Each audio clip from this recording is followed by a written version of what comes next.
Pagsagsaganaan ti Department of Trade and Industry ti umadanin ng International Food Exhibition uno IFEX Philippines 2026 inton Mayo. Maguyguyogoy met at adupay nga MSMEs iti Rehiyon Cordillera ang makipaset tapno maitalo dagiti produktuda. Ada report ni Jessel Kate Lapizar. Nagturong ti team ti Center for International Trade Expositions and Missions iti Rehiyon Cordillera tapno guyuguyan dagiti MSMEs ti rehiyon ang makipasat iti umadanin nga International Food Exhibition. Maysa ti IFEX Philippines kadagiti kang runaan at trade event iti pagilian nga addaan ti panggap amang papigsa ti market access kadagiti produkto dagiti micro, small and medium enterprises ti pagilian iti local ken international market. Para kanima ng June, daytoy ti maikaupat atawan ang nakipasat daytoy iti IFEX. Kinunana adakkel ti nagbalin at tulong ti aktibidad tapno maitalo dagiti produkto da. With the help of IFEX, mas nakilala pa yung product namin, not just locally but also in the international market. During our I think second participation, we were able to get a buyer from Taiwan.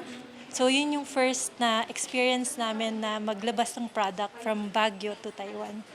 Namnamaan mo ti first time IFEX participant ani Efraim nga umadupay dagiti makakita kan agbalin ni interesado kadagiti produkto da akape iti Pannakipaset da iti programa. Sana makaka-join kami, hopefully talaga para at least promote din namin yung brand namin and of course yung coffee namin, yung products. Iti napalabas nga IFEX 2025 innamla ang akumpanya manipud iti Rehiyon Cordillera ti nakipaset.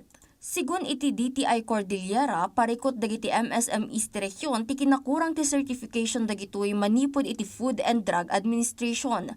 Rason asaan dagitoy ang makasali. Malaksid iti dayta kasapulan pa iti inobasyon kadagiti produkto da.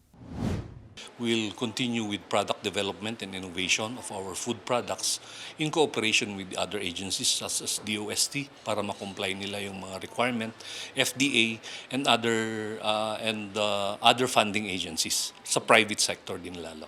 And of course sa ating mga MSMEs. Naituding tipan nakaangay ti IFEX 2026 inton May 21 aging 23 iti World Trade Center Metro Manila ijay Pasay City ang mangitalo kadagiti produkto at araon. Mainom kan raman dagiti local nga MSMEs iti pagilyan kadagiti local ken international buyer. It's not just, generating more jobs for the Filipino people, for our country, but also increase our market share in the global food market. Marami na po sa ating mga exhibitors sa IFEX na nag-grow through IFEX. Ti panangipatungpal ti IFEX Philippines 2026 ket pasat ti agtultuloy a suporta ti DTI ken SITEM kadagiti MSME iti pagilian. Jezreel Kate Lapizar para iti Pambansang TV iti Baro, Pilipinas.